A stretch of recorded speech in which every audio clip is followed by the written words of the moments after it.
আফটারশকে ৩ দফা কাঁপল দেশ। সেকেন্ডের ব্যবধানে দুবার উৎপত্তিস্থল বাড্ডা ও নরসিংদী। ঢাকা বিশ্ববিদ্যালয় বন্ধ ঘোষণা, শিক্ষার্থীদের হল ছাড়ার নির্দেশ। নির্বাচনের দিনে গণভোট আয়োজনে চিঠি দিল সরকার। চ্যালেঞ্জ দেখছেন সিইসি। নির্বাচনী জেনোসাইডের শঙ্কা জামায়াতের। মুখে ভোট চাইলেও বাধা দেওয়ার অপচেষ্টা দেখছে বিএনপি। জুলাই হত্যাযজ্ঞের দায়ে আওয়ামী লীগ সহ ১৪ দলের বিচার দাবি এনসিপির। জাতীয় পার্টিকে নির্বাচনে আনার চেষ্টার বিরুদ্ধে মাঠে থাকার হুঁশিয়ারি নাহিদ ইসলামের। বাংলাদেশের সঙ্গে মুক্ত বাণিজ্য চুক্তি করতে আগ্রহী ভুটানের প্রধানমন্ত্রী। পণ্য পরিবহনে অগ্রাধিকার দেওয়ার ঘোষণা প্রধান উপদেষ্টার। দুটি সমঝোতা স্মারক সই। ৫০টা পিস্তলের ব্যাপারে বিমান কনফার্ম করছে, তারা স্বীকার করছে যে মাল চুরি হয়েছে। ১৬টা পিস্তল গতকালকে পুলিশ সিজার লিস্ট করেছে। শাহজালাল বিমানবন্দরে তেলেসমাতি। চুরির ২০ দিন পর ভাঙা ভল্টেই ফিরল কিছু অস্ত্র। ব্যাখ্যা নেই কর্তৃপক্ষের। আগুনের প্রতিবেদন দিতে পারেনি তদন্ত কমিটি।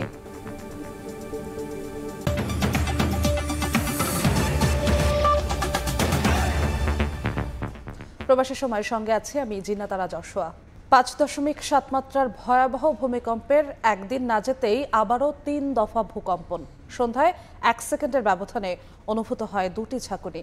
এর উৎপত্তি স্থল রাজধানীর বাড্ডা ও নরসিংদী। এর আগে সকালে আরেকটি ভূকম্পনের উৎপত্তি স্থল ছিল নরসিংদীর পলাশ। আবহাওয়া অধিদপ্তর বলছে এগুলো গতকালের ভূমিকম্পের আফটারশক। ১০০ বছরের মধ্যে এই অঞ্চলে বড় ভূমিকম্প না হওয়ায় ঝুঁকি দেখছেন গবেষকরা। এদিকে ভূমিকম্প ঝুঁকিতে ১৫ দিনের জন্য ঢাকা বিশ্ববিদ্যালয় বন্ধ ঘোষণা করা হয়েছে। রোববার বিকেলের মধ্যে শিক্ষার্থীদের হল ছাড়ার নির্দেশ দিয়েছে প্রশাসন। ৫.৭ মাত্রার ভয়াবহ ভূমিকম্পের আতঙ্ক কাটতে না কাটতেই আবারও ভূকম্পন। এবারও উৎপত্তিস্থল নরসিংদীতে। শনিবার সকাল ১০টা ৩৬-এ হঠাৎই কেঁপে ওঠে পুরো এলাকা। ঘর থেকে বেরিয়ে আসেন অনেকে। মাত্রা কম হওয়ায় কোনো ক্ষয়ক্ষতি না হলেও পরপর দুদিন ভূকম্পনে আতঙ্কিত বাসিন্দারা। এদিকে সন্ধ্যা ৬টা ৬ মিনিটে ভূকম্পন অনুভূত হয় রাজধানীসহ আশপাশের এলাকায়। ৩.৭ মাত্রায় উৎপত্তিস্থল ছিল রাজধানীর বাড্ডায়। গত শুক্রবার এবং শনিবার যে দুদিনে যে বিল্ডিং অনেকগুলো ভবন ফেটে গেছে, আমরা আতঙ্কিত। ভূমিকম্প হয়ে গেছে, হওয়ার ফলে আমরা দৌড়ায় নিচে চলে আসছি। বিষয়টি নিশ্চিত করে আবহাওয়া অধিদপ্তর জানায় এটি শুক্রবারের ভূমিকম্পের আফটারশক। ১০০ বছরের মধ্যে এই অঞ্চলে বড় ভূমিকম্প না হওয়ায় ঝুঁকি দেখছেন গবেষকরা। গত ১০০ বছরে কিন্তু কোনো বড় ভূমিকম্প হয়নি। ১০০ বছর বা ১০০ বছর ধরে ভূমিকম্প একটা নির্দিষ্ট টাইমের পরে আবার সে জায়গায় হয়, এটাকে ভূমিকম্পের রিপিট টাইম বলা হয়। সেটা যদি আমরা বিচার করি সেক্ষেত্রেও কিন্তু একটা ভূমিকম্প, বড় ভূমিকম্পের ঝুঁকি এই অঞ্চলে রয়ে গেছে। এর আগে শুক্রবার সকাল ১০টা ৩৮-এ নরসিংদীর মাধবতীতে ৫.৭ মাত্রার ভূমিকম্পে কেঁপে ওঠে সারা দেশ। এতে ১০ জনের প্রাণহানি ও কয়েকশো মানুষ আহত হন। রাজধানী সহ দেশের বিভিন্ন স্থানে বহু ভবন হেলে পড়ার পাশাপাশি ফাটলও ধরে। মিরন আহমেদ, সময় সংবাদ। এদিকে ভূমিকম্পের পরদিনও পুরোপুরি আতঙ্ক কাটেনি রাজধানীবাসীর। রেলিং ভেঙে ৩ জনের মৃত্যুর ঘটনায় ক্ষতিগ্রস্ত ভবনটি পরিদর্শন করেন রাজুক চেয়ারম্যান। এ সময় নকশা দেখাতে না পারায় ভবন মালিককে ৭ দিনের সময় বেঁধে দেন তিনি। জানান, ঝুঁকিপূর্ণ ভবন দ্রুত চিহ্নিত করে কঠোর ব্যবস্থা নেওয়া হবে। শুক্রবার ৫.৭ মাত্রার ভূমিকম্পে এখনও আতঙ্কে রাজধানীবাসী। পুরান ঢাকার সরু অলিগলি থেকে শুরু করে নতুন ঢাকার বহুতল ভবন, বিভিন্ন জায়গা থেকেই ভবনে ফাটল দেখা দেয়া ও বিল্ডিং হেলে পড়ার খবরে আতঙ্ক যেন কাটছেই না সাধারণ মানুষের। আজকে যখন স্কুলে আসলাম, আমি যখন দাঁড়ায় ক্লাসে সিঁড়ি দিয়ে উঠতেছিলাম, ওই সেম কাজটা আমার করতেছিল, মানে মাথাটা ঘুরাইতেছিল পুরো। মাঝে মাঝে ভাবি এই মনে আবার ভূমিকম্প হচ্ছে। যখন যে খবরে পাচ্ছি যে পরেও আবার হতে পারে, তো এই আতঙ্ক কিছুটা এখনো ভিতরে কাজ করে। আতঙ্ক আর ভয় নিয়েই ভূমিকম্পে হেলে পড়া ভবনে অবস্থান করছেন বাসিন্দারা। বিল্ডিং জন্মে থেকে এরকমই, এখন মানুষ ভূমিকম্প হওয়ার পর উপরের দিকে তাকাইতেছে। উপরে ফাঁকা ছিল, আসলে কিছুই না। এটা আমরা বিল্ডিং করার সময় উপরে গিয়ে টাচ করে নিছি, দুইটা বাড়ির একসাথে। ভূমিকম্পে আস্তরের যে জয়েন্টটা ছিল ওগুলার কিছু গুঁড়া পড়ছে, মানুষ একটু আতঙ্কিত হয়েছে। শনিবার সকালে পুরান ঢাকার আরমানিটোলায় ভূমিকম্পের কারণে রেলিং ভেঙে ৩ জন নিহত হওয়ায় ক্ষতিগ্রস্ত ভবনটি পরিদর্শন করেন রাজুক চেয়ারম্যান। এ সময় ভবনটির নকশা দেখাতে না পারায় ৭ দিনের সময় বেঁধে দেন রাজুক চেয়ারম্যান। নির্ধারিত সময়ে কাগজপত্র না দেখাতে পারলে ক্ষতিগ্রস্ত ভবনটি সিলগালা করে দেওয়ার নির্দেশ দেন তিনি। রাজধানীতে ঝুঁকিপূর্ণ ভবন দ্রুত চিহ্নিত করে প্রয়োজনীয় ব্যবস্থা নেওয়া হবে বলেও জানান রাজুক চেয়ারম্যান। এই বাড়ি কিন্তু প্ল্যান দেখাইতে পারেনি, বলছে ব্যাংকে আছে। তারা 7 দিনের সময় নিচ্ছে। অনেক বিল্ডিংয়ে দেখবেন বলে যাব যে এগুলো যদি 7 দিন বা 10 দিনের মধ্যে রেকটিফাই না করে তাহলে আমি কিন্তু এই বিল্ডিংগুলো কাজ বন্ধ করে দেবো। আমরা একটা টেকনিক্যাল টিম করতেছি, তারা এগুলো অ্যাসেসমেন্ট করবে এবং সুপারিশ করবে এবং আমরা অতি দ্রুত এটা ব্যবস্থা। ভূমিকম্পের কারণে নয়, ভবন নির্মাণে অনিয়মের বিষয় নিয়ে রাজুকের চলমান কার্যক্রম আরও গতিশীল করা হবে বলেও জানান সংস্থাটির চেয়ারম্যান। স্বপন আহমেদ, সময় সংবাদ, ঢাকা। এক ভূমিকম্প কাঁপিয়ে দিয়েছে গোটা বাংলাদেশকে। বিশেষজ্ঞরা বলছেন ইন্দো বার্মা সাবডাকশন জোন ও ডাউকি চ্যুতি এই দুই শক্তিশালী উৎসের কারণে বহুদিন ধরেই রয়েছে বড় ধরনের ঝুঁকিতে। তার উপর রাজধানীর অপরিকল্পিত নগরায়ন ও ভূমিকম্প অসহনশীল ভবনের ছড়াছড়ি বিপর্যয়ের শঙ্কা বাড়িয়েছে আরও। উম্মেহানির রিপোর্ট। 21 নভেম্বর বেলা 10টা 38 মিনিট 5.7 মাত্রার ভূমিকম্প কাঁপিয়ে দেয় পুরো দেশকে। উৎপত্তিস্থল নরসিংদীর মাধবদী, অর্থাৎ রাজধানীর বেশ কাছে। আর এটাই শঙ্কার অন্যতম বড় কারণ। আবারও তাই প্রশ্ন, এমন বড় ধরনের ভূমিকম্পের পর কতটা নিরাপদ বাংলাদেশ? দেশে ভূমিকম্পের উৎস মূলত দুটি। একটি পূর্বে অবস্থিত ইন্দো বার্মা সাবডাকশন জোন, অন্যটি উত্তরের ডাউকি চ্যুতি। এর মধ্যে সবচেয়ে বিপজ্জনক সাবডাকশন জোন। এবারের উৎপত্তিস্থল অর্থাৎ নরসিংদী ভূতাত্ত্বিকভাবে বার্মা প্লেট ও ইন্ডিয়া প্লেটের সংযোগস্থলে মাঝামাঝি অবস্থিত। ভূতত্ত্ববিদরা বলছেন বড় ধরনের ভূমিকম্প সংঘটিত হতে বিশ্বে সাধারণত যে সকল ভৌগোলিক কাঠামো থাকে, বাংলাদেশও তার বাইরে নয়। সেজন্যই উত্তর এবং পূর্বাঞ্চলের টেকটনিক প্লেটের কম্পন প্রভাব ফেলে সারা দেশে। একদিকে ইন্ডিয়ান প্লেট ইউরেশিয়ান প্লেটের সাথে সংঘর্ষ হচ্ছে উত্তর দিকে, এটা একটা প্লেট বাউন্ডারি। আরেকটা হচ্ছে যে বাংলাদেশ তার পূর্ব পাশে যে বার্মিস যে প্লেটটা আছে সেটার সাথেও তার একটা সংঘর্ষ হচ্ছে। গবেষণা অনুযায়ী এই সাবডাকশন জোনে প্রায় 8.2 থেকে 9.2 মাত্রার শক্তি জমা আছে। আর এই শক্তি উন্মুক্ত হলে আরও বড় ধরনের কম্পনের সংখ্যা বাড়ছে। বিশেষজ্ঞরা তাই এই 5.7 মাত্রার কম্পনকে বড় বিপদের আগাম বার্তা হিসেবে দেখছেন। সাবডাকশন জোন ওটাকেই আমরা বলি যেখানে একটা প্লেট আর একটা প্লেটের নিচে তলিয়ে যায়। পৃথিবীর যে কোনো সাবডাকশন জোনের ভূমিকম্প হচ্ছে নটোরিয়াস, যেটা আমাদের এখানে বিরাজ করছে। বিপুল পরিমাণ যে শক্তি 8.2 থেকে 9 মাত্রা শক্তি যেটা জমা হয়েছে, সেটার ক্ষুদ্রতম একটা শক্তি আজকে বের হলো। তাহলে এই খুলে যাওয়ার ফলে তাহলে আরও যে শক্তি যেটা জমা হয়েছে সেইটা তাহলে সামনে নিকট ভবিষ্যতে আরো বড় মাত্রার ভূমিকম্প আমাদের আঘাত হানার এই বার্তা আজকে বহন করছে। এদিকে নগর পরিকল্পনাবিদরা বরাবরই বলে আসছেন রাজধানীর বেশিরভাগ ভবনের নেই পর্যাপ্ত ভূমিকম্প সহনশীলতা। বড় আকারের ভূমিকম্পে ধসে পড়বে এখানকার বেশিরভাগ ভবন। এরপরেই তালিকায় আছে বন্দর নগরী চট্টগ্রাম। যে ভবনগুলো বানানো হচ্ছে তার স্ট্রাকচারাল স্ট্রেংথ ঠিক আছে কিনা, তার নির্মাণ কোয়ালিটি ঠিক আছে কিনা, এগুলো কোনোটাই কিন্তু সেই অর্থে নজরদারির মধ্যে নাই। বড় ধরনের ঝুঁকি এড়াতে তাই জোর দিতে হবে দীর্ঘমেয়াদী পরিকল্পনা, সচেতনতা ও প্রশিক্ষণের সঙ্গে নিয়মিত মহড়া আর সব ভবনে নিয়ম করে নিরাপত্তা তদারকি বাড়ানো ছাড়া উপায় নেই বলে মত সংশ্লিষ্টদের। উম্মেহানি, সময় সংবাদ, ঢাকা। এবার অন্য প্রসঙ্গ। নির্বাচনের দিন গণভোট আয়োজনে ইসিকে চিঠি দিয়েছে সরকার। সিইসি জানান এটা খুবই চ্যালেঞ্জিং। গণভোট আইন পাশের পর প্রস্তুতি শুরু করবে ইসি। জাতির উদ্দেশ্যে দেয়া ভাষণে জাতীয় নির্বাচন ও গণভোট একই দিনে আয়োজনে সরকারের সিদ্ধান্তের কথা জানান প্রধান উপদেষ্টা। তবে বিষয়টি নিয়ে কাজ শুরু করতে সরকারের পক্ষ থেকে নির্দেশনার অপেক্ষায় ছিল নির্বাচন কমিশন।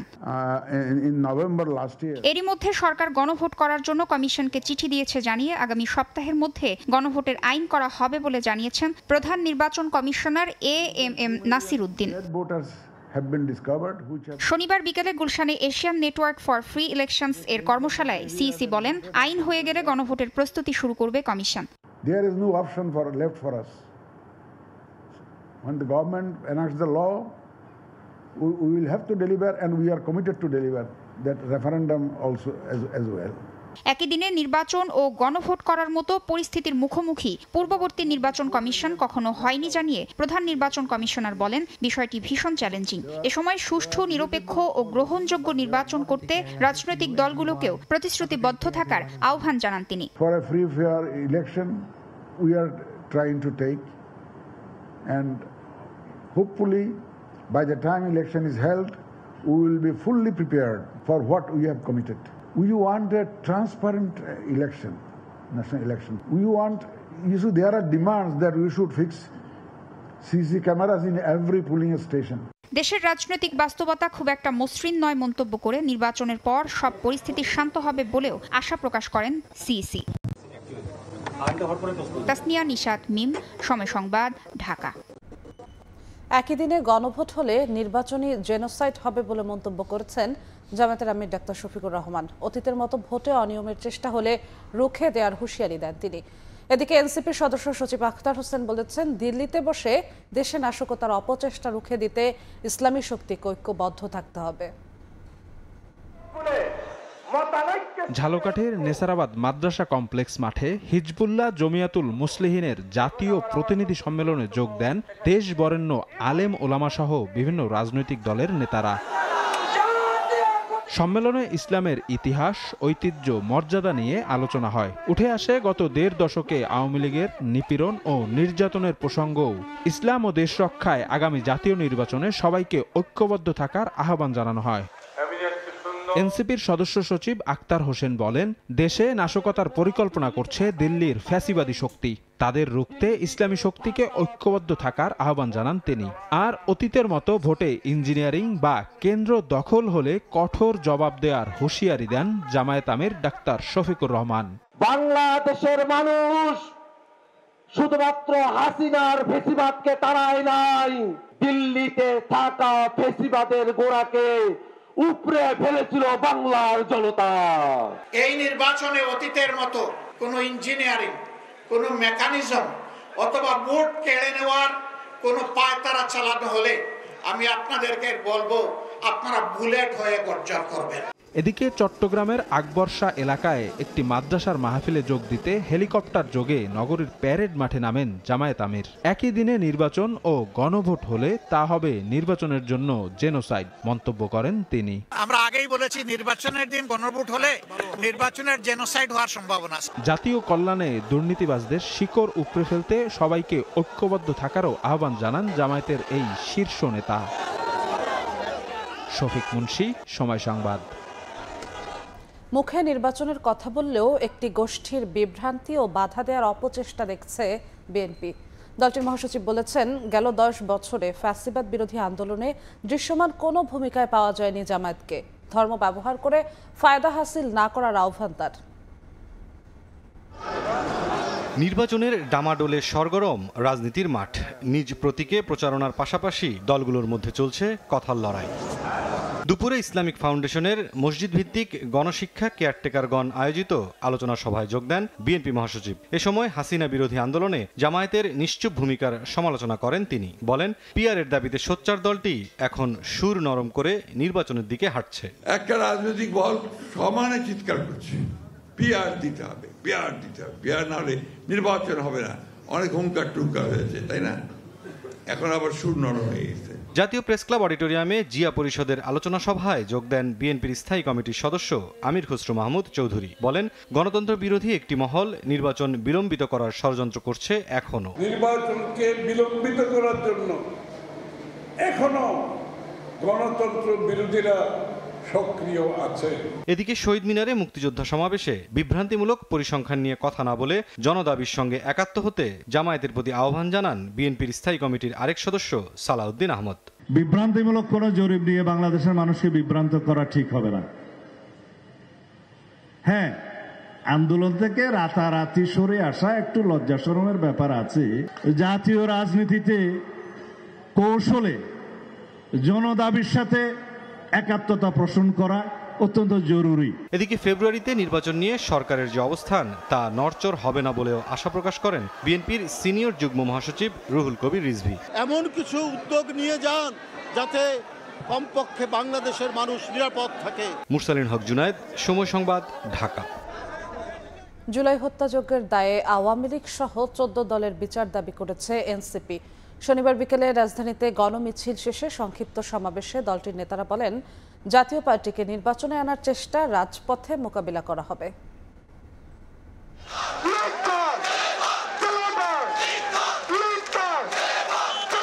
শনিবার বিকেলে জুলাই হত্যাকাণ্ডের বিচারের রায় কার্যকর এবং দল হিসেবে আওয়ামী লীগ ও জোট সঙ্গীদের বিচারের দাবিতে গণমিছিল করে এনসিপি। এতে অংশ নেন দলটির আহ্বায়ক নাহিদ ইসলাম সহ নেতাকর্মীরা। রাজধানীর বাংলা মোটর মোড় থেকে শুরু হয়ে প্রেস ক্লাবের সামনে গিয়ে শেষ হয় মিছিলটি। সংক্ষিপ্ত সমাবেশে বক্তব্য দেন নেতারা। বলেন, জুলাই হত্যাযজ্ঞের অভিযোগে দল হিসেবে আওয়ামী লীগ ও জাতীয় পার্টির বিচার করতে হবে। বাংলাদেশে আওয়ামী লীগকে আবার প্রাসঙ্গিক করার একটা হীন প্রচেষ্টা হচ্ছে। আপনারা এও জানেন এই নির্বাচনে জাতীয় পার্টি অংশগ্রহণ করবে, এই ধরনের হীন প্রচেষ্টাও চলছে। জাতীয় নাগরিক পার্টি যতদিন বাংলাদেশে থাকবে ততদিন বাংলাদেশে আওয়ামী লীগ কোনোদিন রাজনীতি করতে পারবে না। জাতীয় পার্টিকে নির্বাচনে আনার চেষ্টার বিরুদ্ধে মাঠে থাকার হুঁশিয়ারি দেন এনসিপির আহ্বায়ক নাহিদ ইসলাম। জুলাই সনদের কোথাও জাতীয় পার্টিকে রাখা হয় নাই, কিন্তু নির্বাচনে নাকি জাতীয় পার্টিকে রাখা হবে। এটা একটা চক্রান্ত এবং ষড়যন্ত্র। এই ষড়যন্ত্রের বিরুদ্ধে এনসিপি মাঠে থাকবে। জুলাই মানবতা বিরোধী অপরাধের বিচার অব্যাহত থাকবে। নির্বাচনের আগেই অন্তর্বর্তী সরকার ও রাজনৈতিক দলগুলোকে প্রতিশ্রুতি দেওয়ার আহ্বান জানান নাহিদ ইসলাম। মানিক মোহাম্মদ ওমর, সময় সংবাদ, ঢাকা। সংসদ নির্বাচনে কৃষক, শ্রমিক সহ সাধারণ শ্রেণীর প্রতিনিধিত্ব জরুরি বলে মন্তব্য করেছেন এনসিপির উত্তরাঞ্চলের মুখ্য সংগঠক সার্জিস আলম। শনিবার রাতে পঞ্চগড়ে আটোয়ারের আলোয়াখোয়া ইউনিয়নের কমিটি ঘোষণা শেষে একথা বলেন তিনি। এতদিন যারা সংসদে গেছেন তারা মানুষের কষ্ট ভুলে গেছেন, তাই সাধারণ শ্রেণীর প্রতিনিধিত্ব জরুরি বলে মন্তব্য করেন সার্জিস। চট্টগ্রাম বন্দরে প্রয়োজনে সরকার বিদেশি কোম্পানিকে পরিচালনার দায়িত্ব দিতে পারে উল্লেখ করে স্বচ্ছতা নিশ্চিত হলে আপত্তি নেই বলেও জানান এনসিপি নেতা।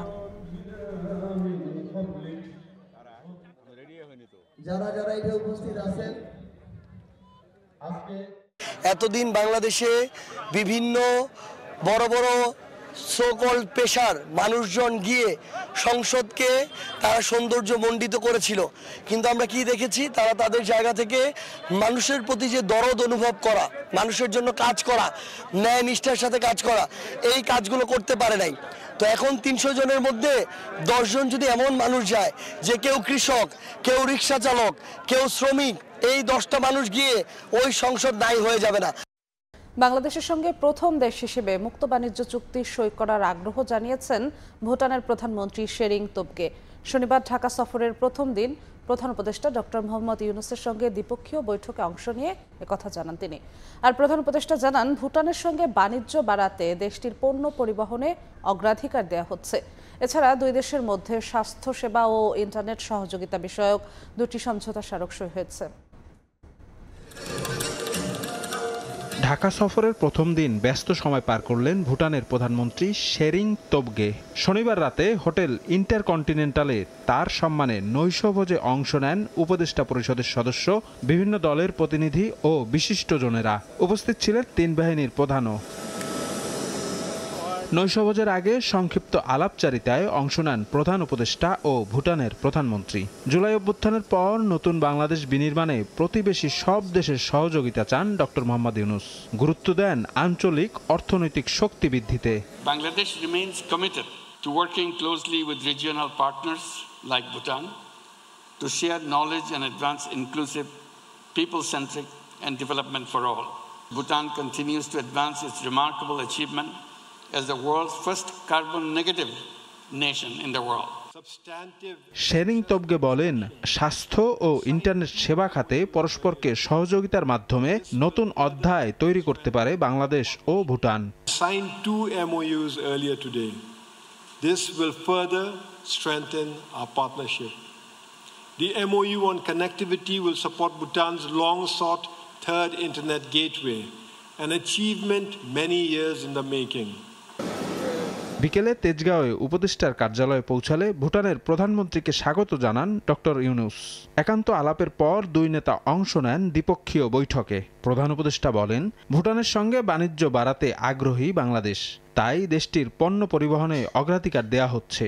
আর শেরিং তোবগে জানান, বাংলাদেশের সঙ্গে প্রথম দেশ হিসেবে মুক্ত বাণিজ্য চুক্তি করতে আগ্রহী ভুটান। পরে বাংলাদেশ ভুটানের মধ্যে স্বাস্থ্যসেবা ও ইন্টারনেট সংযোগ বিষয়ক 2টি সমঝোতা স্মারক সই হয়। এর আগে পররাষ্ট্র ও বাণিজ্য উপদেষ্টার সঙ্গে বৈঠক করেন ভুটানের প্রধানমন্ত্রী। এ সময় ব্যবসা বাণিজ্য, বিনিয়োগ ও পানি ব্যবস্থাপনা সহ দ্বিপাক্ষিক নানা বিষয়ে আলোচনা করেন তারা। প্রধান উপদেষ্টার আমন্ত্রণে শনিবার সকালে 2 দিনের সফরে ঢাকা পৌঁছান ভুটানের প্রধানমন্ত্রী। বিমানবন্দরে তাকে স্বাগত জানান ডক্টর ইউনূস। দেয়া হয় লাল গালিচা সংবর্ধনা ও গার্ড অব অনার।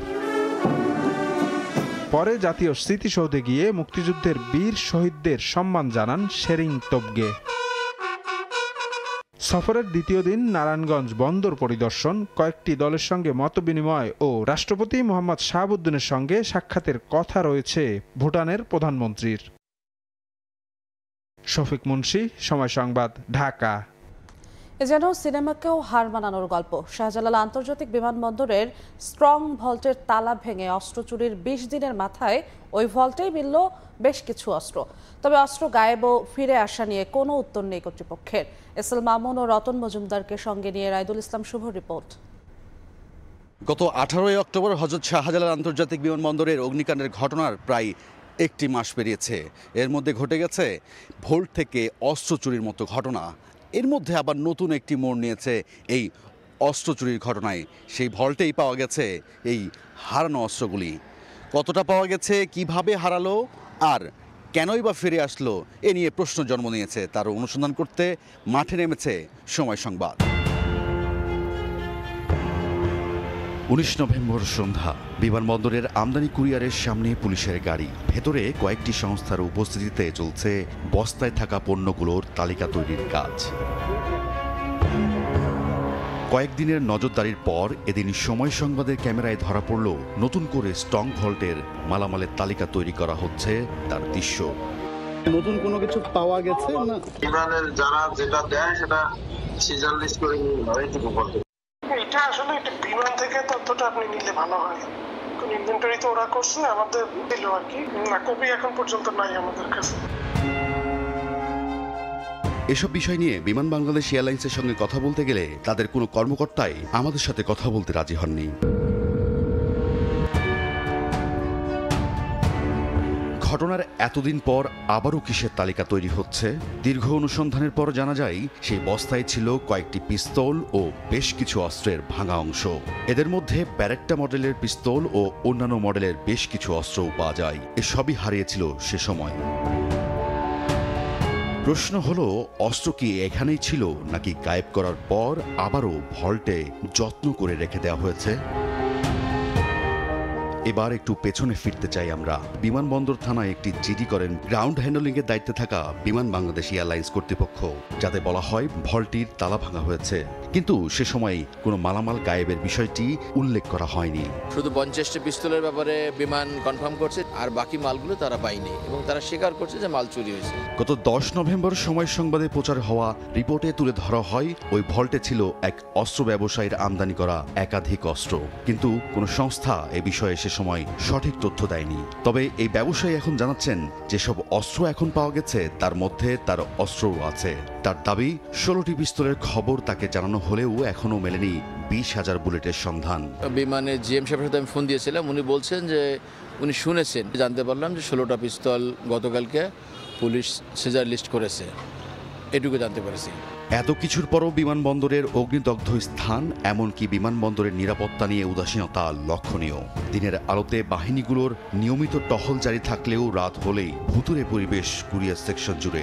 সন্দেহভাজন মানুষের আনাগোনা আর টাকা পয়সার লেনদেন নানা প্রশ্নের জন্ম দেয়। এমনকি সিভিল এভিয়েশনের নির্ধারিত ময়লা ফেলার স্থান, তার ভেতরের এই দৃশ্য। স্ট্রং ভোল্টটি যেখানে ছিল তার 100 মিটারের মধ্যে দেয়ালের অংশ ভাঙা তো বটেই, পুরো দেয়াল জুড়ে থাকলেও কিছু অংশে নেই কাঁটাতারের বেড়া। রাইদুল ইসলাম শুভ, সময় সংবাদ, ঢাকা। বহির্গমন ছাড়পত্র জটিলতায় আবারও সংকুচিত হয়ে যেতে পারে সৌদি আরবের শ্রমবাজার, এমন শঙ্কা জানিয়ে রিক্রুটিং এজেন্সি মালিকরা বলছেন, বিএমইটির নতুন নিয়মের জটিলতায় ভিসা থাকার পরও গেল 3 মাসে বাজারটিতে যেতে পারেনি প্রায় 1 লাখ শ্রমিক। রাজনৈতিক সরকার ছাড়া সমাধানের কোনো পথ দেখছেন না অভিবাসন বিশেষজ্ঞরা। সাইফুল ইসলামের রিপোর্ট। সিলেটের বাসিন্দা মামুন মিয়া বিএমইটিতে দাঁড়িয়ে জানাচ্ছিলেন শ্রমিক হিসেবে সৌদি যেতে কতটা বাধার মুখে পড়েছেন তিনি। 3 মাস ভিসা মেয়াদের মধ্যে পার হয়েছে 2 মাস। বাকি সময়ে বিএমইটি থেকে ছাড়পত্র পাবেন কিনা তা নিয়ে বাড়ছে শঙ্কা। বিএমইটি ম্যানপাওয়ার না হয় তাহলে আমার আমি তো মরবো, আমার ফ্যামিলি কি হবে আমি নিজেও জানি না স্যার। শুধু মামুন নয়, এমন ভুক্তভোগী অনেকে। টাকা টুকা জমা দিয়ে ভিসা বাইর করছি, আজকে প্রায় 3 মাস হয়ে যাচ্ছে, কিন্তু ভিসার মেইল পাওয়ার হচ্ছে না। আগে কোনো একটি কোম্পানিতে কাজ করতে যেতে চাইলে 24 জন শ্রমিককে একক ভিসার আওতায় বিবেচনা করা হতো। এক্ষেত্রে বহির্গমন ছাড়পত্র পেতে তেমন কোনো জটিলতা ছিল না। এর বেশি হলে গ্রুপ ভিসায় তাদের ছাড়পত্র দিত বিএমইটি। কিন্তু গেল ফেব্রুয়ারি মাসে জারি করা এক পরিপত্রে জানানো হয় সর্বোচ্চ 5 জনকে বিবেচনা করা হবে একক ভিসায়। শুধু তাই নয়, সৌদি চেম্বারের সত্যায়ন ছাড়া দেয়া হবে না কোনো ছাড়পত্র। ভিসার মেয়াদ হচ্ছে 90 দিন। প্রত্যেকটা এজেন্সিতেই পাসপোর্ট আছে, যে ভিসাগুলো সকল কার্যক্রম সম্পন্ন হচ্ছে, কিন্তু বহির্গমন ছাড়পত্রের জন্য আমরা ট্রেন করতে পারছি না। বিএমইটির তথ্য, গেল বছর সৌদি গেছেন 6,28,564 জন শ্রমিক। সেখানে এবছর নভেম্বর শেষ হওয়ার আগেই এ সংখ্যা দাঁড়িয়েছে 6,45,895 জনে। রিক্রুটিং এজেন্সি মালিকদের দাবি, নানান রকম জটিলতায় ভিসা থাকার পরও গেল 3 মাসে এই বাজারটিতে যেতে পারেনি প্রায় 1 লাখ শ্রমিক। ওই যে অমুক আইন তমুক আইন, এইটা আমি ওইভাবে দেখি না, আমি দেখি এটা একটা চক্রান্ত। দেশটিতে বাড়ছে ভিনদেশি শ্রমিকদের চাহিদা। এমন বাস্তবতায় দ্রুত সময়ে ভিসা জটিলতা দূর করতে না পারলে অন্য দেশ সৌদি বাজার দখলে নিবে বলে যুক্তি অভিবাসন বিশেষজ্ঞদের। এই প্রবলেমগুলোর সমাধান কখনোই হবে না যতক্ষণ পর্যন্ত বাংলাদেশে গণতান্ত্রিক সরকার না আসা পর্যন্ত। বাংলাদেশের সবচেয়ে বড় এই শ্রমবাজারের ভিসা জটিলতা দূর করতে বিএমইটির কোনো উদ্যোগ আছে কিনা তা জানতে সংস্থাটির মহাপরিচালকের সঙ্গে যোগাযোগ করার চেষ্টা করা হলেও কোনো সাড়া মেলেনি। সাইফুল ইসলাম, সময় সংবাদ, ঢাকা। অন্তর্বর্তী সরকারের কাঠামো অনেকাংশে তত্ত্বাবধায়ক সরকারের সঙ্গে সামঞ্জস্যপূর্ণ, তাই বর্তমান সরকারের অধীনেই নির্বাচনের পক্ষে মত দিয়েছেন বিএনপির স্থায়ী কমিটির সদস্য সালাউদ্দিন আহমদ। শনিবার সকালে নির্বাচন পর্যবেক্ষক সংস্থা ইলেকশন অবজারভার সোসাইটির আলোচনা সভায় সরকারের নিরপেক্ষতা নিয়ে প্রশ্ন তোলার পাশাপাশি পর্যবেক্ষকদের স্বচ্ছতা নিশ্চিতে জোর দেন বিভিন্ন রাজনৈতিক দলের নেতারা।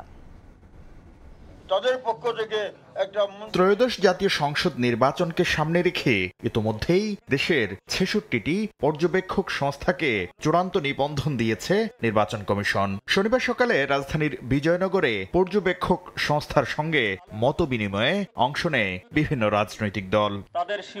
বিগত সরকারের আমলে নির্বাচন পর্যবেক্ষক সংস্থা নিয়ে তিক্ত অভিজ্ঞতার কথা জানান নাগরিক ঐক্যের সভাপতি মাহমুদুর রহমান মান্না। কার্যকর ভূমিকা পালনের আহ্বান জানান জাতীয় নাগরিক পার্টির সিনিয়র যুগ্ম সদস্য সচিব তাসনিম জারা। আপনারা যাই পর্যবেক্ষণ করেন, সেটা ভালো হোক খারাপ হোক, আপনারা সময় মতো সেটা রিপোর্ট করবেন, কারণ সেটা আমাদের জন্য খুবই গুরুত্বপূর্ণ হবে। নির্বাচনের পর্যবেক্ষণের কমিটি হয়েছে, এরা হলো সেই ধরনের সিভিল সোসাইটি যারা খুব সিভিল, ভদ্রলোক, সুবোধ বালকের মতো।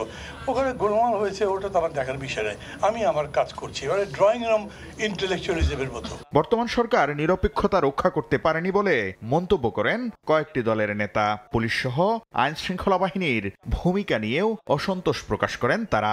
ডক্টর মোহাম্মদ ইউনূসের উপরে আমরা সবাই আস্থা রেখেছিলাম, কিন্তু আমার কাছে মনে হয় তিনি আমাদের আস্থা ভঙ্গ করেছেন। দুর্ভাগ্যজনকভাবে অন্তর্বর্তী সরকার এখনো নিজেই তার নিরপেক্ষতার পরীক্ষায় ভালো নাম্বার পেয়ে এখনো তারা পাশ করতে পারেনি। সুষ্ঠু নির্বাচন আয়োজনে পর্যবেক্ষকদের নিরপেক্ষতা ও স্বচ্ছতা জরুরি বলে মন্তব্য করেন জামায়াতে ইসলামীর কার্যনির্বাহী সদস্য মোবারক হোসেন। আর অন্তর্বর্তী সরকার অনেকাংশেই তত্ত্বাবধায়ক সরকারের সঙ্গে সামঞ্জস্যপূর্ণ, তাই এই সরকারের অধীনেই নির্বাচনের পক্ষে মত দেন বিএনপির স্থায়ী কমিটির সদস্য সালাউদ্দিন আহমেদ। পূর্ব প্রস্তুতি যদি ব্যাপকভাবে না থাকে তাহলে 85,000 লোক নিয়োগ করে 42,000 ভোট কেন্দ্র অবজার্ভ করা ইজ সো ডিফিকাল্ট। তত্ত্বাবধায়ক সরকার না হলেও অন্তর্বর্তীকালীন সরকারের নেচার ক্যারেক্টার হচ্ছে তত্ত্বাবধায়ক সরকার। নির্বাচন অনুষ্ঠানের ক্ষেত্রে আরেকটি তত্ত্বাবধায়ক সরকার প্রতিষ্ঠা করাতে হবে সেরকম কোনো বাস্তবতা নাই। দেশের অগ্রগতি ও স্থিতিশীলতার জন্য যথাসময়ে নির্বাচন প্রয়োজন বলে জানান রাজনীতিবিদরা। শাকির আহমেদ, সময় সংবাদ, ঢাকা। ক্ষমতায় গেলে অন্তর্বর্তী সরকারের করা নতুন টেলিকম নীতি পর্যালোচনা করবে বিএনপি। শনিবার টিআরএনবির সেমিনারে দেশীয় উদ্যোক্তাদের এই আশ্বাস দেন দলটির স্থায়ী কমিটির সদস্য আমির খসরু মাহমুদ চৌধুরী। বলেন, এমন নীতি প্রণয়ন করা হবে যেখানে দেশি বিদেশি সবার স্বার্থই সুরক্ষা পাবে। এর আগে নতুন পলিসির মাধ্যমে টেলিকম ব্যবসা মোবাইল অপারেটরদের হাতে তুলে দেওয়ার অভিযোগ করেন দেশীয় উদ্যোক্তারা। দেশীয় উদ্যোক্তাদের আপত্তি সত্ত্বেও চলতি বছরের 22 সেপ্টেম্বর গেজেট আকারে জারি হয় নতুন টেলিকম নীতিমালা। নতুন নীতিতে 2027 সালের পর থাকছে না আন্তর্জাতিক কল আদান প্রদানকারী 23টি IGW অপারেটর, আন্তঃ অপারেটর সংযোগ সেবাদানকারী 24টি ICX প্রতিষ্ঠান। বাদ যাচ্ছে ব্যান্ডউইথ সেবা দেওয়া 34টি IIG অপারেটরও। 65% বিদেশি বিনিয়োগ থাকলে কোনো প্রতিষ্ঠান নেটওয়ার্ক স্থাপন সহ সব পর্যায়ে ব্যবসা করতে পারবে। শনিবার রাজধানীর একটি হোটেলে TRNB আয়োজিত সেমিনারে নতুন নীতিমালায় মোবাইল অপারেটরদের কাছে ব্যবসা হারানোর শঙ্কা জানান অংশীজনরা। এ সময় গ্রাহককে ব্রডব্যান্ড ইন্টারনেট সেবা দেওয়া 2500 উদ্যোক্তার বিনিয়োগ করা প্রায় 5000 কোটি টাকার সুরক্ষা চান ক্ষুব্ধ ISPAB-র সভাপতি। মায়ের থেকে মাসির দরদ বেশি। বিদেশি উদ্যোক্তা যারা আছেন ওনারাই দেশের উন্নয়ন করবে। টেলিকম অপারেটর তারাই যদি এখন রাস্তা তৈরি করে, বড় হাইওয়েতে আর কেউ ট্রান্সপোর্ট চালাতে পারবে না। স্থগিত করা দরকার এই পলিসিটাকে। উদ্যোক্তাদের উদ্বেগ আমলে নেয়ার আশ্বাস দেন বিএনপির স্থায়ী কমিটির সদস্য আমির খসরু মাহমুদ চৌধুরী। বলেন, বিএনপি সরকার গঠন করলে দেশি বিদেশি সবাইকে সমান সুযোগ দিতে নতুন টেলিকম নীতিমালা পর্যালোচনা করা হবে। বড় বড় ডিসিশনগুলো at the end of the day আপনি যদি গণতান্ত্রিক অর্ডারে রিপ্রেজেন্টেটিভ ক্যারেক্টার যারা জনগণের কাছে জবাব দিয়ে থাকবে, সেই ডিসিশনগুলো অপেক্ষা করা উচিত আমি মনে করি। আমি আপনাদেরকে এটা আশ্বস্ত করতে চাই যে ডেমোক্রেটিক অর্ডার ফিরে আসার পর আমার মনে হয় এই বিষয়গুলো রিভিউ করা দরকার। অনুষ্ঠানে নতুন টেলিকম নীতিমালা স্থগিতের আহ্বান জানান গণসংহতি আন্দোলনের প্রধান সমন্বয়ক জোনায়েদ সাকি। এই নীতিমালা স্থগিত করা দরকার। শুভ খান, সময় সংবাদ, ঢাকা। নারায়ণগঞ্জে একটি কারখানায় বয়লার বিস্ফোরণে 6 জন দগ্ধ হয়েছে। তাদের উদ্ধার করে জাতীয় বার্ন ও প্লাস্টিক সার্জারি ইনস্টিটিউটে ভর্তি করা হয়েছে। শনিবার রাত 7টার দিকে বন্দর থানার মদনগঞ্জ এলাকায় এই দুর্ঘটনা ঘটে। জানা গেছে, বিকট শব্দে সিমেন্ট কারখানার বয়লার বিস্ফোরণ হয়। সঙ্গে সঙ্গে দগ্ধ 6 জনকে উদ্ধার করে জাতীয় বার্ন ইনস্টিটিউটে চিকিৎসার জন্য নেওয়া হয়।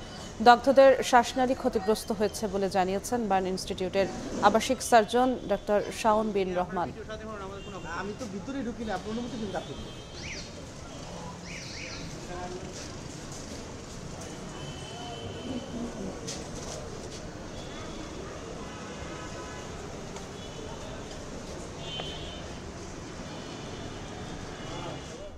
দিনাজপুরে মিনিবাসের সঙ্গে সংঘর্ষে দুমড়ে মুচড়ে গেল ইজি বাইক। একই পরিবারের 3 জন সহ প্রাণ গেল 4 জনের।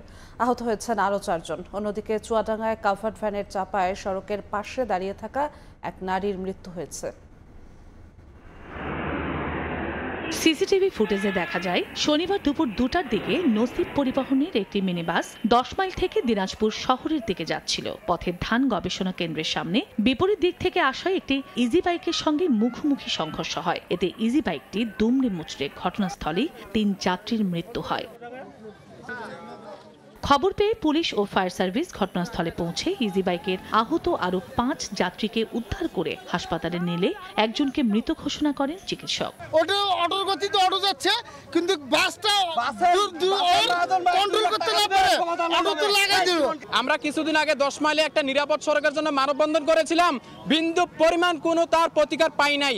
দুর্ঘটনার পর প্রায় আধা ঘন্টা দিনাজপুর রংপুর মহাসড়কে যান চলাচল বন্ধ ছিল। পরে পুলিশ দুর্ঘটনা কবলিত যান সরিয়ে নিলে যান চলাচল আবারও স্বাভাবিক হয়। স্পটে 3 জনকে মৃতর তথ্য পাওয়া গেছে। আর একটা শিশু বাচ্চা আছে। এই শিশু বাচ্চাটার বয়স অনুমান 6-7 বছর হবে। এনারা একই ফ্যামিলির। এরা বলছে, এই মুরব্বীর সাথে আমি কথা বলেছি, মকবুল হোসেন, ইনি বলছে উনি এই পরিবারের এদেরকে নিয়ে গ্রাম থেকে একটা অটোতে ভাড়া করে কান্তজি মন্দিরে দেখার জন্য যাচ্ছিল। যাওয়ার পথে এই সড়ক দুর্ঘটনা ঘটিয়েছে। এদিকে চুয়াডাঙ্গার আলমডাঙ্গা রেল স্টেশনের কাছে রাস্তার পাশে দাঁড়িয়ে থাকা আনোয়ারা খাতুন নামে এক নারীকে দ্রুতগামী একটি কাভার্ড ভ্যান ধাক্কা দেয়। গুরুতর অবস্থায় তাকে উদ্ধার করে স্থানীয় উপজেলা স্বাস্থ্য কমপ্লেক্সে নিলে মৃত ঘোষণা করেন চিকিৎসক। চন্দ্র বিশ্বাস, ববি, সময় সংবাদ। হযরত শাহজালাল আন্তর্জাতিক বিমানবন্দরে বিপুল স্বর্ণসহ একজনকে আটক করেছে আর্মড পুলিশ ব্যাটালিয়ন APBN। শনিবার দুপুরে বিমানবন্দরের কার পার্কিংয়ের নিচতলায় APBN-এর অভিযান চলা অবস্থায় পালানোর চেষ্টা করলে নুরুল আলম নামে একজনকে আটক করা হয়। পরে তল্লাশি করে তার কাছ থেকে 1300 গ্রাম স্বর্ণালংকার, প্রায় 14,000 সৌদি রিয়াল জব্দ করে সংস্থাটি। নুরুল আলম দীর্ঘদিন ধরে শুল্ক ফাঁকি দিয়ে আনা অবৈধ স্বর্ণ চোরাচালান সিন্ডিকেটের রিসিভার হিসেবে কাজ করছিলেন।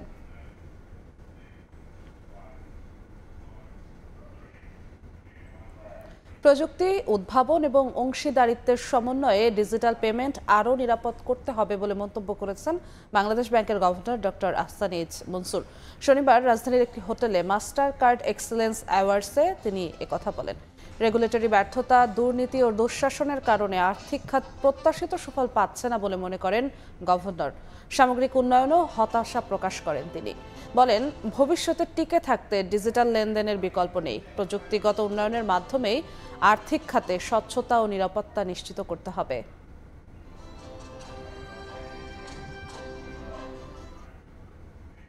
দেশের বাইরের খবর। বিরোধ কাটিয়ে নিউ ইয়র্কের নবনির্বাচিত মুসলিম মেয়র জোহরান মামদানির সঙ্গে বৈঠক করেছেন মার্কিন প্রেসিডেন্ট ডোনাল্ড ট্রাম্প। স্থানীয় সময় শুক্রবার হোয়াইট হাউসের ওভাল অফিসে রুদ্ধদ্বার বৈঠকে প্রথমবার মুখোমুখি হন তারা। নিউ ইয়র্কের উন্নয়নে সহযোগিতার প্রতিশ্রুতি দেন মার্কিন প্রেসিডেন্ট। ওয়াশিংটন ডিসি থেকে হাসানুজ্জামান সাকির রিপোর্ট। সৌহার্দ্য ও হৃদ্যতাপূর্ণ পরিবেশে মার্কিন প্রেসিডেন্ট ডোনাল্ড ট্রাম্পের সঙ্গে নিউ ইয়র্ক সিটির নবনির্বাচিত মেয়র জোহরান মামদানির বৈঠক। স্থানীয় সময় শুক্রবার বিকেল ৩টার পর হোয়াইট হাউসে রুদ্ধদ্বার বৈঠক করেন তারা। ৮ ঘন্টা বৈঠকের পর ওভাল অফিসে সাংবাদিকদের মুখোমুখি হন ট্রাম্প ও মামদানি। ৪ নভেম্বরের নির্বাচনে মামদানির ঘোর বিরোধী ছিলেন ট্রাম্প। একে অন্যকে কটাক্ষ করতেও ছাড়েননি। তবে শুক্রবারের বৈঠকটি ছিল একেবারেই ভিন্ন। এদিন মামদানির প্রশংসায় পঞ্চমুখ ছিলেন ট্রাম্প। নবনির্বাচিত মেয়রকে আন্তরিক অভিনন্দন জানিয়ে মার্কিন প্রেসিডেন্ট বলেন, নিউ ইয়র্কের মেয়র হওয়া অনেক বড় ব্যাপার। তিনি আশা করেন মামদানি দুর্দান্ত মেয়র হবেন। আর মামদানি বলেন, তিনি প্রেসিডেন্ট ট্রাম্পের সঙ্গে কাজ করার জন্য অধীর আগ্রহে অপেক্ষা করছেন। বৈঠকে নিউ ইয়র্কের আইন শৃঙ্খলা পরিস্থিতি, অপরাধ প্রবণতা, আবাসন সংকট, জীবনযাত্রার ব্যয় ও অর্থনৈতিক নিরাপত্তার উদ্বেগ নিয়ে ফলপ্রসূ আলোচনা হয়েছে বলে জানান ট্রাম্প মামদানি। চলতি মাসের শুরুতে অনুষ্ঠিত নির্বাচনে সাবেক গভর্নর এন্ড্রু কুমোকে বিশাল ব্যবধানে পরাজিত করে নিউ ইয়র্ক সিটির ইতিহাসে প্রথম মুসলিম মেয়র নির্বাচিত হন ৩৪ বছর বয়সী ডেমোক্রেট নেতা জোহরান মামদানি। ১ জানুয়ারি বর্তমান মেয়র এরিক অ্যাডামসের কাছ থেকে দায়িত্ব নেবেন তিনি। হাসানুজ্জামান সাকি, সময় সংবাদ, হোয়াইট হাউস, ওয়াশিংটন ডিসি, যুক্তরাষ্ট্র। প্রবাসী বাংলাদেশিদের বিনামূল্যে চিকিৎসা সেবা প্রদানে কুয়েতে অনুষ্ঠিত হলো বিশেষ মেডিকেল ক্যাম্প। স্থানীয় সময় শুক্রবার দূতাবাসে আয়োজিত দিনব্যাপী এই আয়োজনে চিকিৎসা নিতে আসেন বহু প্রবাসী বাংলাদেশি। বিদেশের মাটিতে মাতৃভাষায় বাংলাদেশি চিকিৎসকদের সমস্যার কথা জানিয়েছেন তারা। কুয়েত থেকে মঈন সুমনের রিপোর্টে বিস্তারিত। কুয়েতে বর্তমানে প্রায় ৩ লাখের মতো প্রবাসী বাংলাদেশির বসবাস। তাদের বড় একটি অংশ শ্রমিক। এছাড়া দেশটির একদিকে কৃষি অঞ্চল আবদালি এবং আরেকদিকে অফরা অঞ্চলে বহু বাংলাদেশি কর্মরত। সচেতনতার অভাব সহ নানা সীমাবদ্ধতায় পর্যাপ্ত চিকিৎসা সুবিধা পান না যাদের বেশিরভাগই। এমন প্রেক্ষাপটে স্থানীয় সময় শুক্রবার বাংলাদেশ দূতাবাসের পৃষ্ঠপোষকতায় পেশাজীবী প্রবাসীদের সহযোগিতায় কুয়েতে প্রবাসী বাংলাদেশিদের জন্য বিনামূল্যে চিকিৎসা সেবা প্রদানের বিশেষ মেডিকেল ক্যাম্পের আয়োজন করা হয়। কুয়েতের বিভিন্ন এলাকায় বসবাসরত প্রবাসীরা সেবা নিতে সকাল থেকে দূতাবাসে জড়ো হন। দূরে যাতায়াতের জন্য যানবাহনেরও ব্যবস্থা করা হয়। বিদেশের মাটিতে মাতৃভাষায় বাংলাদেশি চিকিৎসকদের নিজেদের সমস্যার কথা জানিয়েছেন প্রবাসীরা। অনেক ভালো, নিজের ভাষা কথা বলতে পারছি, তারা বুঝতে পারছে সব সমস্যা কি।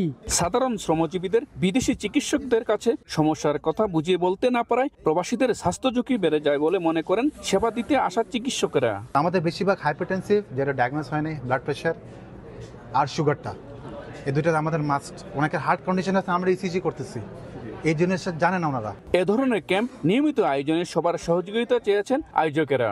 এইভাবে যদি আমরা সাড়া পাই ভবিষ্যতে ইনশাল্লাহ আমাদের ইচ্ছা আছে আমাদের বর্তমান কাজের অভিজ্ঞতা থেকে কাজে লাগিয়ে আগামীতে ভবিষ্যতে আরও অনেক কর্মসূচি নেওয়ার চিন্তাভাবনা করছি। সহায়তা পেলে ভবিষ্যতে আবদালি ও অফরা অঞ্চলে সরাসরি গিয়ে বিনামূল্যে স্বাস্থ্যসেবা দেওয়ার পরিকল্পনার কথা জানিয়েছেন কুয়েতে নিযুক্ত বাংলাদেশের রাষ্ট্রদূত। যদি আমরা ভবিষ্যতে দেখি যে আমাদের এরকম লজিস্টিক্স এবং ফান্ডের ব্যাপার যেটা আছে সেটা যদি সমাধান হয়, আমরা তাহলে ওই দূরবর্তী স্থানে গিয়ে আমরা চাইবো চিকিৎসা সেবাটা দেওয়ার জন্য।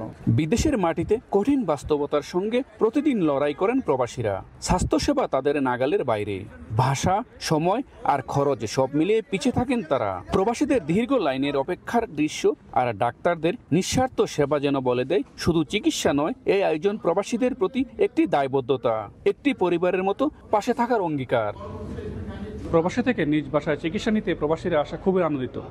তারা এমন আয়োজন আরও ভবিষ্যতে বেশি বেশি কামনা করেন। সংশ্লিষ্টরা বলছেন এই উদ্যোগ মৃত্যুর ঝুঁকি কমাতে প্রবাসীদের সহায়ক ভূমিকা রাখবে। কৈতস্থ বাংলাদেশ দূতাবাস থেকে মঈন সুমন, সময় সংবাদ। বড় ধরনের ভূমিকম্পের ঝুঁকিতে বাংলাদেশ। উচ্চমাত্রার শক্তিশালী ভূমিকম্প আঘাত হানতে পারে ঢাকা ও পার্শ্ববর্তী এলাকায়। এতে ভেঙে পড়তে পারে ঢাকা শহরের বেশিরভাগ ভবন, ঘটতে পারে ব্যাপক প্রাণহানি।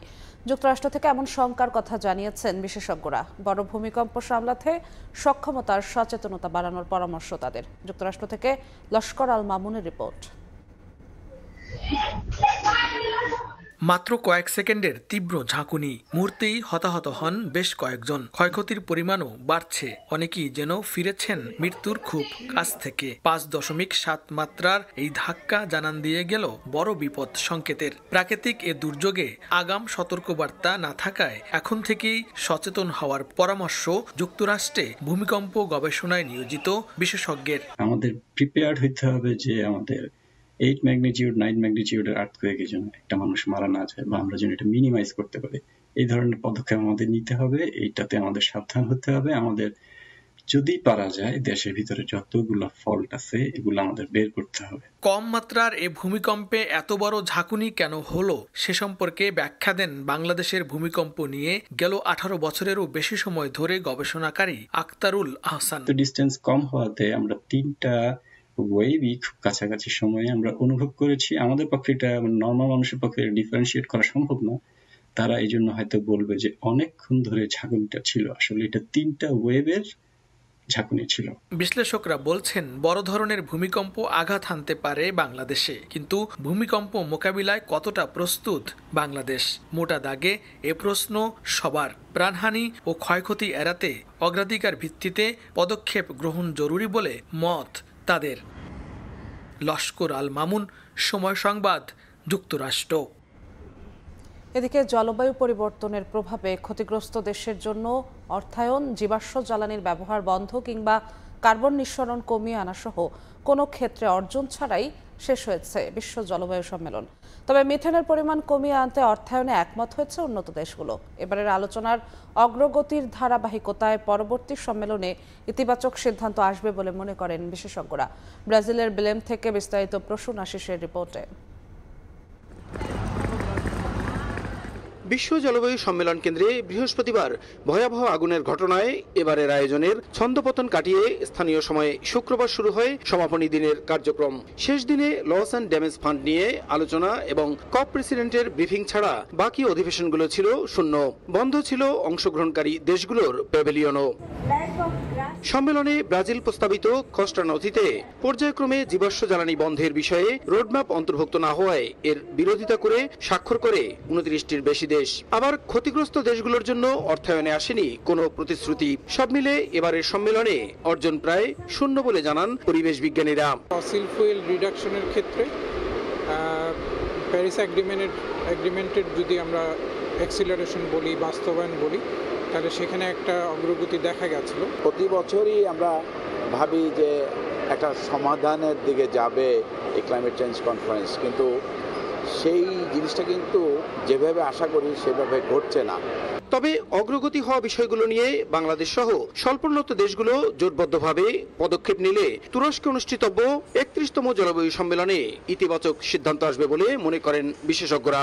যদি আমরা মোটা দাগে বলি যে এখান থেকে আসলে আমরা কি পাচ্ছি, খুবই সামান্য হয়তো অগ্রগতি আমরা দেখতে পারবো এখানে। পরবর্তী কপের আগে অনেক কিছু করার সুযোগ রয়েছে। আমাদের মতো দেশ বাংলাদেশ এবং ডেভেলপিং কান্ট্রিকে একটা অবশ্যই জোটভুক্তভাবে এগোতে হবে যাতে আমরা নেক্সট কপে স্ট্রং ভয়েস রেজ করতে পারি।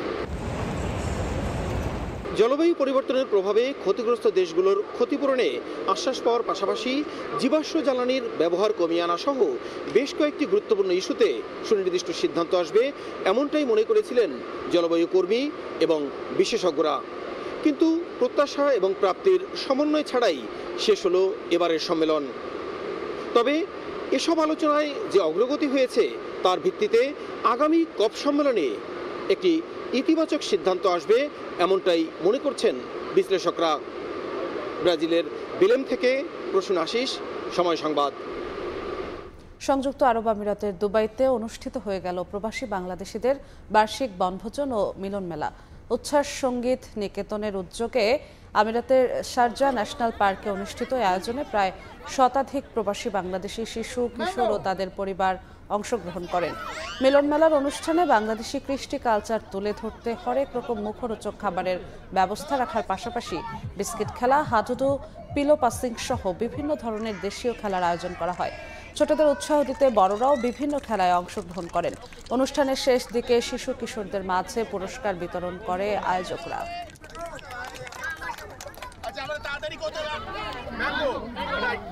এ পর্যায়ে শীর্ষ সংবাদগুলো জানিয়ে দিচ্ছি আরেকবার। আফটারশকে 3 দফা কাঁপল দেশ, সেকেন্ডের ব্যবধানে দুবার। উৎপত্তি স্থল বাড্ডা ও নরসিংদী। ঢাকা বিশ্ববিদ্যালয় বন্ধ ঘোষণার শিক্ষার্থীদের হল ছাড়ার নির্দেশ। নির্বাচনের দিনে গণভোট আয়োজনের চিঠি দিল সরকার, চ্যালেঞ্জ দেখছেন সিইসি। নির্বাচনী জেনোসাইডের শঙ্কা জামাতের, মুখে ভোট চাইলেও বাধা দেওয়ার অপচেষ্টা দেখছে বিএনপি। এবং জুলাই হত্যাযজ্ঞের দায়ে আওয়ামী লীগ সহ 14 দলের বিচার দাবি এনসিপির। জাতীয় পার্টিকে নির্বাচনে আনার চেষ্টার বিরুদ্ধে মাঠে থাকার হুঁশিয়ারি নাহিদ ইসলামের।